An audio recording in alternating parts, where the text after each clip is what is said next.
आप सब जानते हैं पीतल का एक छोटा सा टुकड़ा होता है, उसमें बारूद भरा रहता है, गोली भरी रहती है, और उस गोली को ये पुलिस वाले सब बेल्ट में लगा के घूमते हैं। बेल्ट में लगी है गोली और खूब टच हो रही है, पेट से टच हो रही है, हाथ से टच हो रही है। और मैं कहता हूं गोली से आप गिल्ली डंडा भी खेल लो, फिर भी वो गोली किसी को मारने वाली नहीं है। क्योंकि गोली जब बनाई विज्ञान ने, तो उस गोली को बनाते समय विज्ञान ने यह सिद्ध किया कि जब तक ये गोली पिस्टल में नहीं पड़ेगी और घोड़े से नहीं दबेगी, तब तक ये काम की नहीं है।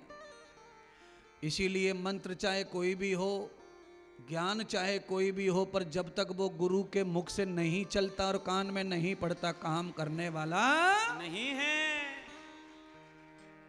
मुट्ठियां भर भर के, ट्रक भर भर के गोलियां फेंक दो, गांव में एक आदमी नहीं मरेगा।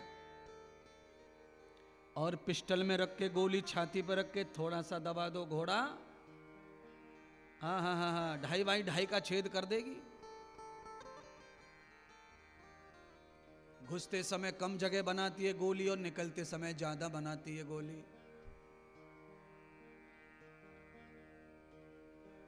मतलब विज्ञान ने जिस तरह बनाई है उस तरह ही काम करेगी, विज्ञान वही है। और व्यासपीठ से जो बोला जा रहा है ये परम विज्ञान है। आज तक इतने पुराण हमने पढ़ लिए, लिख लिए, गा लिए, पर आज तक हमने नहीं देखा कि कोई व्यक्ति स्वयंभूत तर गया हो, बिना गुरु कृपा के, बिना संत कृपा के, बिना सत्संग कृपा के तर नहीं सकता। जितना चाहे भजन करो, जितना चाहे कर्म करो।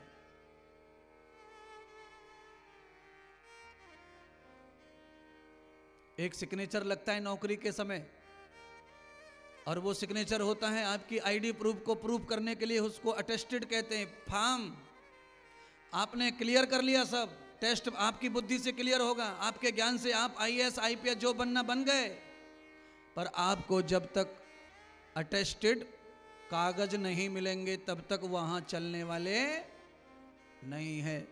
इसलिए भगवान के दरवाजे पे जाना है तो गुरुजी पे अटेस्टेड करवा के जाओ अपने कर्म को, नहीं तो वहां चलने वाला नहीं है, फेल हो जाएगा चाहे जितना बताओ।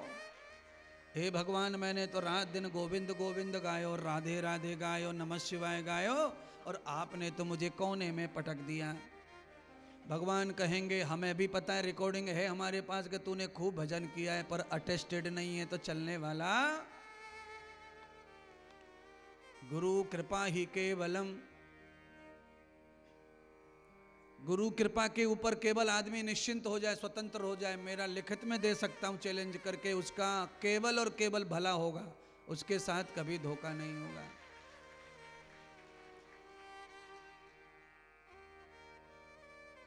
स्वयं ब्रह्म भी गुरु के बगैर अधूरा है।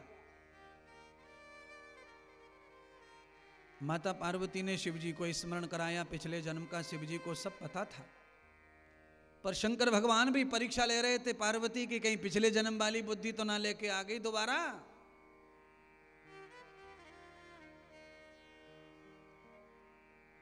मोटरसाइकिल पर बैठकर नई नई दुल्हन जब पति के साथ में चौराहे पे चौपाटी पे जाकर थोड़ा चाट पाट खाती है तो बड़ा अच्छा लगता है उसको। शंकर भगवान कह रहे कहीं पिछले जन्म की चाट फाट की तो चॉइस नहीं है इसकी, जरा टटोल लो। महादेव ने टटोल लिया। शिव जी को ये सिद्ध हो गया दिमाग में कि पार्वती पूरी बदल के आई है। अब पार्वती उपहार में क्या चाहती है, तो पार्वती उपहार में क्या चाह रही हैं, प्रार्थना कर रहे हैं, भोले मांग लो, जल्दी कहो, जल्दी कहो, जल्दी कहो, क्या चाहिए, क्या चाहिए। तो शंकर भगवान को प्रणाम करके माता पार्वती ने कहा कि हे प्रभु, आप मुझ पर प्रसन्न हैं अपनी जीवन संगिनी पर, तो मेरे ऊपर कृपा कर दो, मुझे श्री राम की कथा श्रवण करा दीजिए, मुझे कथा सुननी है। पार्वती ने विवाह के बाद में भगवान की कथा सुनी। इसीलिए हिंदू धर्म में विवाह के बाद नई बहू को सत्यनारायण की कथा सुनाई जाती है, फिर उसका संसार प्रारंभ करवाया जाता है। अरे बाबा टोपी वालो, वो तुम्हारे जमाने की बातें कह रहा हूं मैं। अब ये नए जमाने में जो इंजीनियर पढ़ के शादी कर रहे हैं, ये कथा बता में कोई रुचि रखते हैं? नहीं है। हाँ, ये तो शादी से पहले व्यथा कर लेते हैं, कथा के लिए कुछ बचता ही नहीं इनके पास। पूरे शरीर में फोड़ा फुंसी हो गए इनके।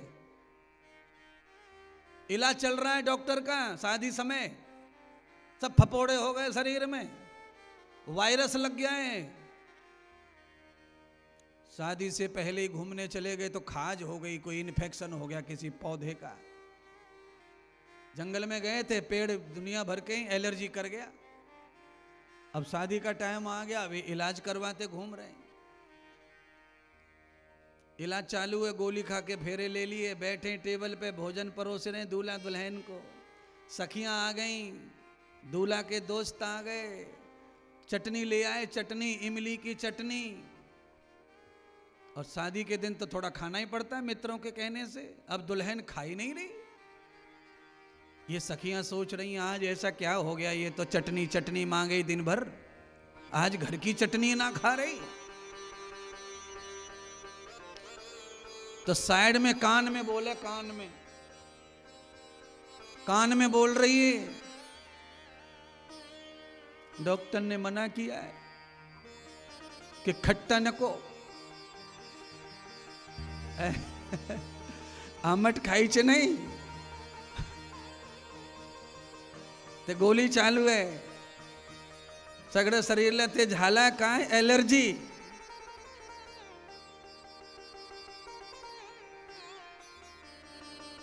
आप कितने भी आधुनिक हो जाइए, पर अपनी संस्कृति को भूल के संस्कार कभी अच्छा होने वाला नहीं है। देखो संस्कार 16 है, 16 में से विवाह संस्कार है, और विवाह संस्कार में अंग्रेजी घुसड़ने की जरूरत नहीं है। बस मैं इतना कह रहा हूं, जिस भाषा में जिस रूप में रखा है उसी को मनाओ, उसी को पालो, आपका परफेक्ट जीवन जाएगा।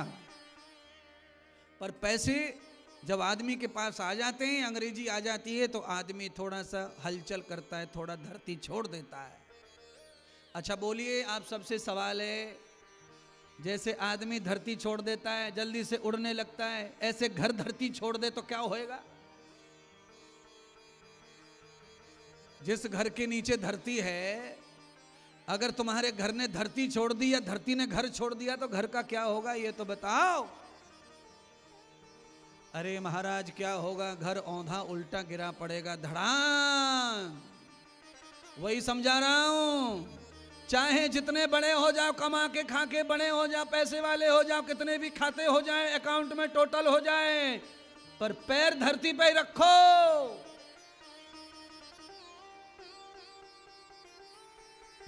जरूरी है। भगवान शंकर ने जब पार्वती के मुख से सुना कि पार्वती कथा की डिमांड कर रही है, शंकर भगवान अंदर से अति प्रसन्न हो गए। शंकर भगवान गदगद हो गए, आनंदित हो गए, और शंकर भगवान ने यह निश्चय कर लिया कि अब मेरा ग्रस्त सफल होगा, मेरे घर में मेरे से भी ज्यादा महान बालकों का जन्म होगा। पत्नी कथा सुनने वाली मिल जाए और पति भगवान शंकर जैसा साधक हो तो बालक फिर महान पैदा होते हैं महाराज।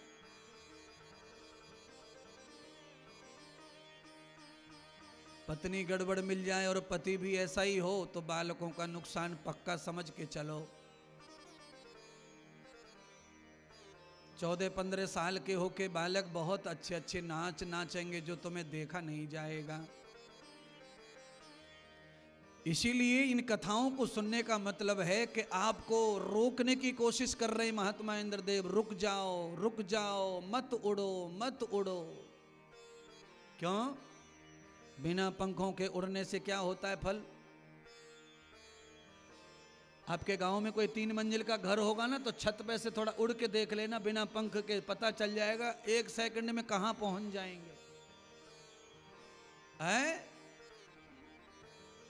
कई लोग गुस्से में कूद पड़ते ना, आता रहता है टीवी पर न्यूज में, फलानी छात्रा ने 7वीं मंजिल से कूदकर, मतलब वो 7वीं मंजिल पे से उड़ी तो पड़ी।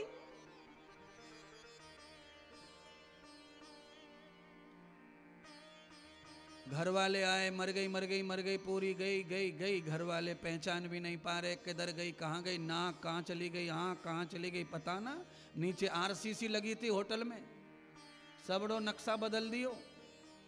इसीलिए बिना पंख के उड़ने से नक्शा जिंदगी का बदल जाता है। इसीलिए परमात्मा तुम्हें सूर्य की तरह तेजस्वी, सुंदर, दिव्य बना दे, कुबेर की तरह धनवान बना दे, पर धरती पर टिके रहो धरती पर।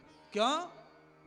हमने कई हवाई जहाजों को उड़ते देखा है, उनमें इंजन लगाया गया उड़ने का, पर कोई हवाई जहाज 30 घंटे, कोई 15 घंटे, कोई 40 घंटे उड़ने के बाद चुपचाप धरती पे आ जाते हैं उतर के, उसी में उनको शांति मिलती है।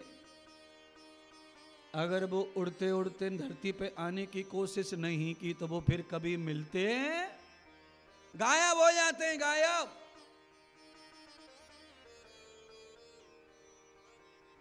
तो महात्मा इंद्रदेव के पास में तो ओरिजिनल बातें हैं जो आपकी आंखों को खोलने के लिए जरूरी हैं। सो मैं तो बोलता रहूंगा महाराज। हाँ,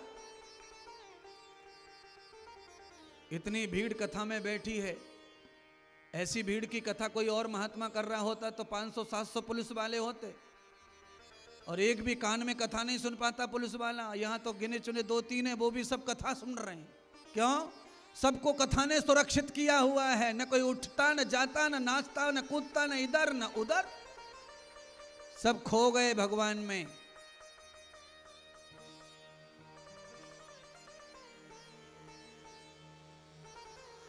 इस तरह कथाओं में कहीं भी किसी तरह कोई बिठा नहीं सकता, बहुत कठिन है।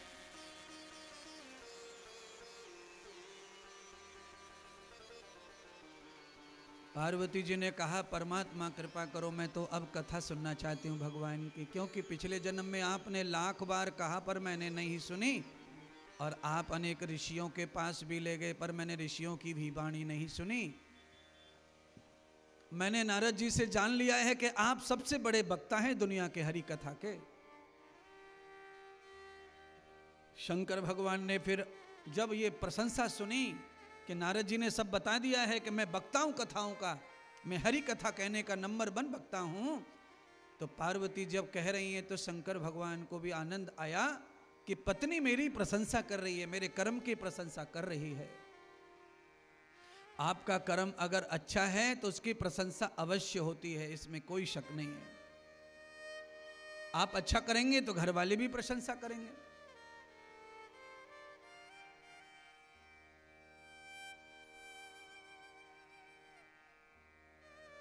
कहूं उमा मैं अनुभव अपना,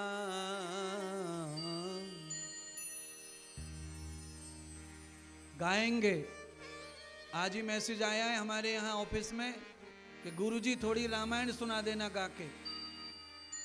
कहूं उमा में अनुभव अपना, कहूं उमा में अनुभव अपना, सत हरि भजन जगत सब सपना, सत हरि भजन जगत सब सपना।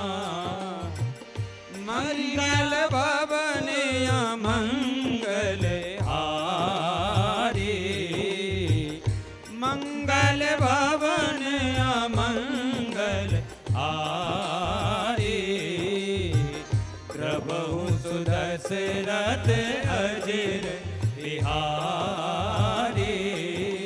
बोलिए जय राम जय राम जय जय राम, श्री राम जय राम जय जय राम, श्री राम जय राम सर्वत्र समाना, प्रेम प्रगटत यही में जाना, हरि व्यापक सर्वत्र समाना, प्रेम प्रगटत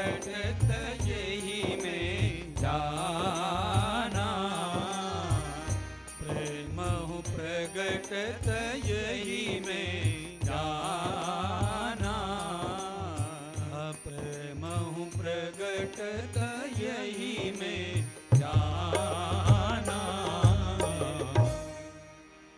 पार्वती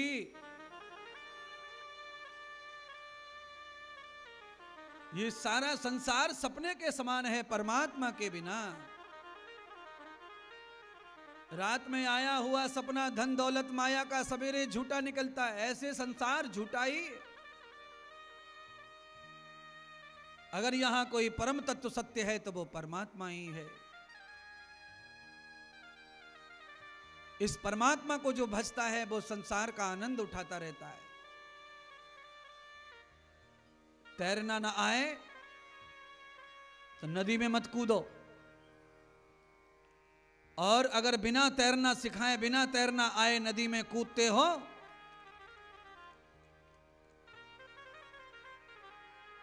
तो कमर में रस्सी बांधकर पहले घाट पर बांध के आओ, खूंटा से, पेड़ से। अगर आपने रस्सी खूंटा से बांधी हुई है और कमर में कस लिए, हाथ में पकड़ ली है, तैरना नहीं आता है, नदी में कूद जाओ, बहेंगे नहीं, डूबेंगे नहीं। इसलिए इस भवसागर में डूबने से बचना है और तैरना नहीं आता है तो परम प्रभु परमात्मा सदगुरु के चरणों से खुट्टा बांध दो, अपने रस्सी बांध लो, मंत्र की, ज्ञान की, प्रेम की डोर की। आजाद हो जाओ, हाथ छोड़ के कमर में बंधे रहोगे, पानी कुछ नहीं करेगा तुम्हारा। तैरना आता नहीं और नदी में कूद पड़े भवसागर में तो कैसे बचोगे?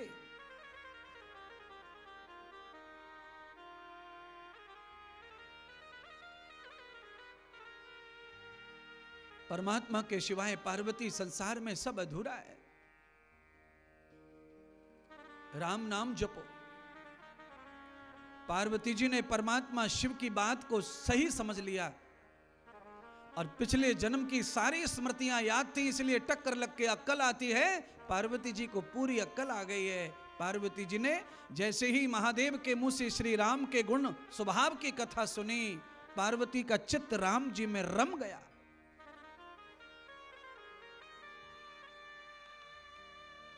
रामस्य रामै तदस्त रामः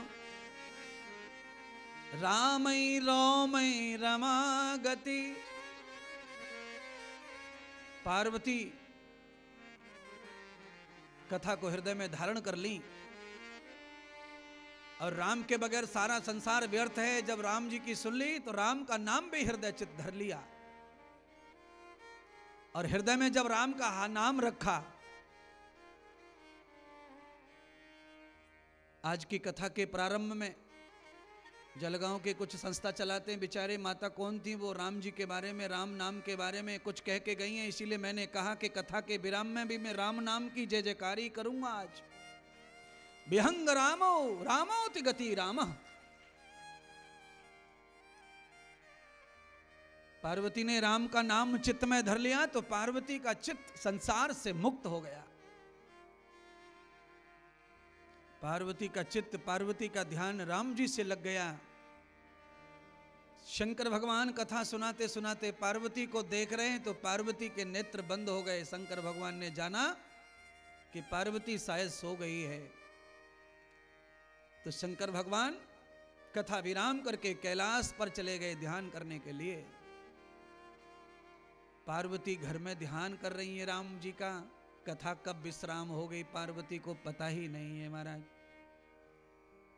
जब आदमी मन में धारण कर लेता है, चित्त में राम जी को धारण कर लेता है, तो इधर की उधर की कोई आवाज फिर कान में सुनाई पड़ती नहीं है महाराज। और आदमी का ध्यान भगवान में नहीं है तो फिर इधर की उधर की आवाज ही बंद करने में उसको 10 मिनट लगते हैं।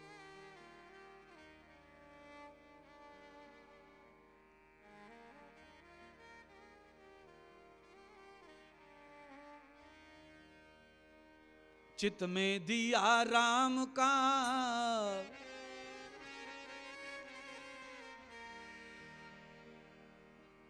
राम जी का जो दिया है, चित्त में जो धारण कर लेता है। शरीर में चित्त ऐसी जगह पर है जहां से अंदर और बाहर दोनों तरफ प्रकाश जाता है। गोस्वामी तुलसीदास कहते हैं रामायण में, पहले अभाव था धन का।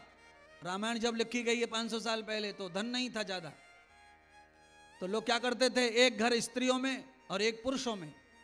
एक पुरुषों के लिए दिया, घर के सारे पुरुष एक जगह सोते थे तो वहां दिया, और एक स्त्रियों के पास दिया। और किसी किसी घर में 2 दिए नहीं थे तो एक ही दिए से काम, दिया जला दिया, और जला करके मेन दरवाजे की दीवार पे दिया रख दिया। अंदर भी प्रकाश कर रहा है और बाहर भी प्रकाश कर रहा है। राम नाम का दिया देहरी, माने हृदय में रख लेता है कोई, तो उसके अंदर घट में भी अंधेरा नहीं रहता और बाहर के संसार में भी अंधेरा नहीं रहता, दोनों तरफ वो प्रकाश में रहता है। अंदर और बाहर एक ही दिए से काम चल जाता है।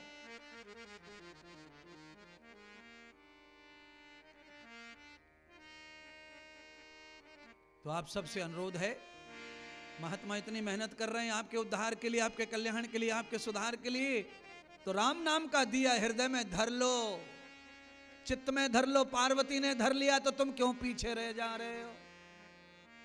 पार्वती के पास में सब साधन मिले। पार्वती को कमाना नहीं है। पार्वती के पास में नौकर चाकर सोना हीरे सब पर्वतों के पर्वत हैं उसके पास। उसके पति दुनिया के सबसे बड़े पूंजीपति हैं। इतने पति हैं कि शंकर भगवान ने खजाना दिया कुबेर को, कुबेर खजाना जिसे कहते हैं। रावण ने जब हिस्सा नहीं दिया अपने भ्राता को, कुबेर को, तो कुबेर अपने गुरुदेव शिवजी के पास पहुंचे और रोने लगे कि मेरे भाई ने मुझे हिस्सा नहीं दिया। तो शिवजी ने कहा तू नाराज मत रहे, भाई से लड़े मत, वो अच्छी बुद्धि का नहीं है, उसकी नीयत खराब है, इसीलिए ले मैं ये कमंडल भरता हूं, तेरा कभी खाली नहीं होगा। रावण का सब खाली हो जाएगा पर तेरा खाली नहीं होगा। धरती सूरज चांद रहेंगे जब तक तू पूजेगा। आज तक कुबेर पूज रहा है, रावण कहां चला गया किसी को नहीं पता। इसीलिए घर में कभी भी धन की लड़ाई भाई भाई में नहीं होनी चाहिए। अगर हो भी जाए तो उसे वहीं छोड़ दो। क्या लेना है बड़े भाई को, जो लेना ले जा, देना है तो दे, नहीं देना है मत दे। कृतम दक्षिणम हस्तम, ये हाथ नहीं छिना लिए किसी ने, और यहां लिखी लकीरें किसी ने नहीं छिलानी, न भैया ने, न भाभी ने, न बुआ ने, न भतीजे ने।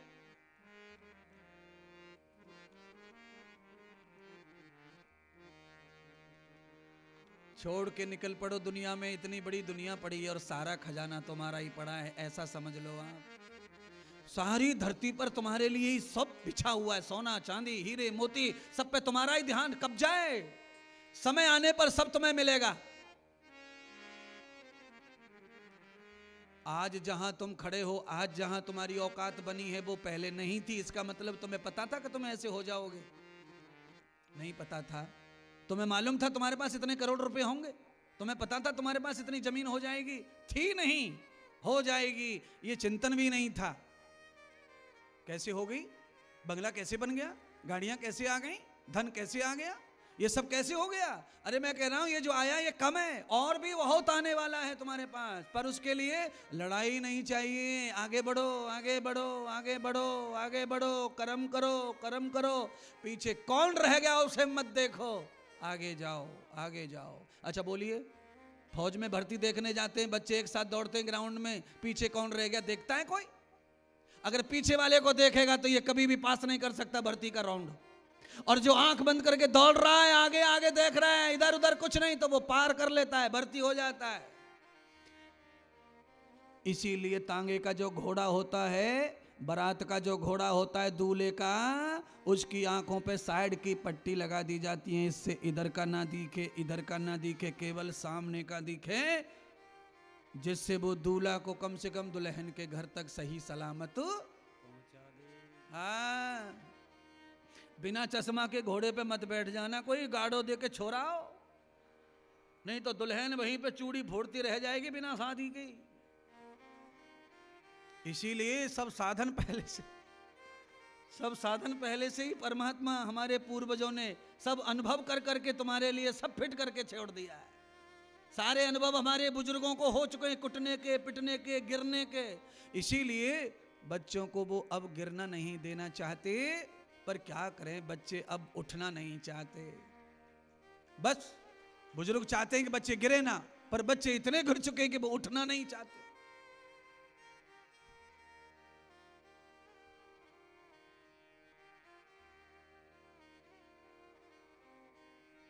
5 बरस हो गई माता पार्वती को ध्यान करते करते। शंकर भगवान 5 बरस में कैलाश से लौटे।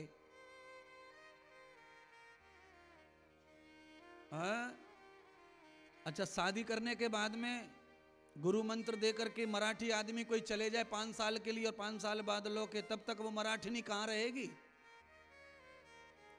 बताओ ना, मराठी बाई कहाँ चली जाएगी? बता तो दो। इंतजार कर रही होगी, पति आएंगे, 5 पति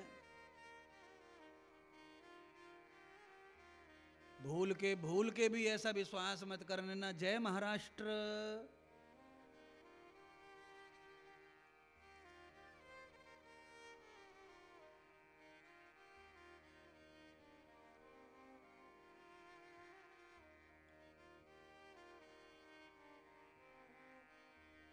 पांच वर्ष हो गए महादेव बाबा को। पार्वती जी महादेव बाबा के लिए ध्यान में बैठी हैं। शंकर बाबा आए, पार्वती को देखा तो शंकर बाबा व्याकुल हो गए, परेशान हो गए देख के पार्वती को। क्यों? 5 वर्ष पहले पार्वती को जैसा छोड़ गए थे मुरझाया हुआ सा, आज जब लौट के आए तो पार्वती पूरी हैलोजन की तरह चमक रही महाराज। है? तुमने पहले पुराने जमाने में बल्ब आते थे, बल्ब 100 वाट को बल्ब आवो, कितनी बिजली घुसेड़ दे पर वो कभी भी पीले से सफेदी ना हुआ। कितनी भी वोल्टेज दे दो पर वो प्रकाश ज्यादा करता ही नहीं था। जैसे ही पार्वती जी को राम नाम मिला, पार्वती तेज से भर गई, सामर्थ्य से भर गई, सौंदर्य से भर गई। शंकर भगवान ने पार्वती को जैसे ही देखा, शंकर भगवान तड़फड़ा गए, तिलमिला गए। शंकर भगवान के मन में पार्वती के प्रति अति वेग पैदा हो गया, पार्वती को पाने का, बोलने का, मिलने का। अर्थात शंकर भगवान अब ये सोच रहे हैं कि पार्वती उठे, ध्यान से तुम्हें गृहस्थ प्रारंभ करूं, संतान का उत्पन्न करने का नियोजन करूं। पार्वती के रूप को देख के शंकर भगवान मोहित हो गए। क्यों? केवल और केवल भक्ति और ब्रह्मचर्य में ही वो ताकत है जो आदमी को सुंदर बना सकती है, मनमोहक बना सकती है, मोहिनी बना सकती है, सुंदर बना सकती है, आकर्षक बना सकती है। कपड़े में, लिपस्टिक, क्रीम पाउडर में इतना ताकत नहीं है कि आदमी को सुंदर और आकर्षक बना दे। अगर आपके पास सौंदर्य है, अगर आप चमक रहे हैं, सुंदर लग रहे हैं, सुंदर हैं, मेरा मन मानता है कि ये सुंदर है, तो इसका मतलब राज कुछ और है। भक्ति में बहुत सौंदर्य प्राप्त होता है। भक्ति से दुनिया का कोई भी आदमी किसी भी क्षेत्र में देख लेना, जिसमें भक्ति है, संयम है, वो आदमी सरल और शांत और सुंदर रहता है। जिसमें भक्ति का बीज नहीं है, तपस्या का बीज नहीं है, संयम का बीज नहीं है, उसकी सुंदरता क्षीण हो जाती है। हरेति क्लेशः हरेति पापः हरेति दुःखः सर्वो हरिः। परमात्मा का जो ध्यान है, हरि का जो ध्यान है, वो तुम्हारे क्लेश को, पाप को, दुख को हरण कर लेता है। तो तुम्हारे अंदर अपने आप ही आत्म तेज पैदा होता है, आत्म शक्ति पैदा होती है। आदमी जब दुख में, क्लेश में होता है तो सुंदर नहीं लगता, सुंदर होकर भी वो कुरूप हो जाता है। चेहरा उसका, चेहरा लटक जाता है, होठों पे पपड़ी आ जाती है, खाता नहीं है, पीता नहीं है, टेंशन में पड़ा रहता है, उसका सौंदर्य क्षीण हो जाता है। और जब उसके जीवन में भक्ति आती है, आनंद आता है, प्रसन्नता आती है, तो ब्रह्म तेज पैदा होता है, उसका चेहरा रोशन हो जाता है, उसकी बुद्धि रोशन हो जाती है, आत्म रोशन हो जाती है उसकी। पार्वती को पाकर के महादेव परेशान।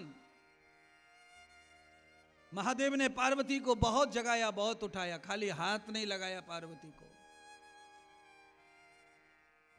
कैसे उठाया? शंकर भगवान ने डमरू बजाया, जिससे उठाने का पाप ना लगे। भजन में से डमरू बजाया, डमरू की आवाज से शायद उठ जाएगी।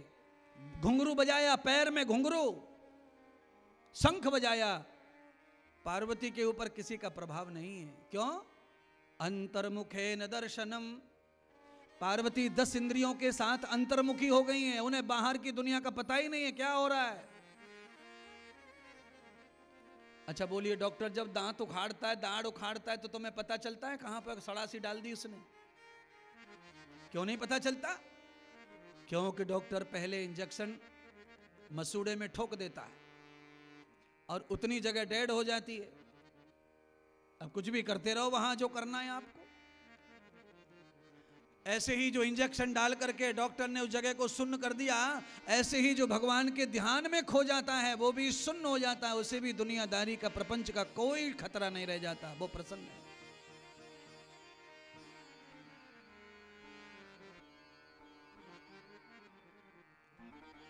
अक्षितम विलंगतो गति भूह। परमात्मा शंकर ने पार्वती को अनेक उपाय से जगाने का प्रयत्न किया। भगवान के शरीर में रोमांच पैदा हो गया पार्वती के साथ में रहने के लिए, अर्थात शंकर भगवान काम उत्पन्न हो गया, उनके शरीर में कामदेव पैदा हो गए।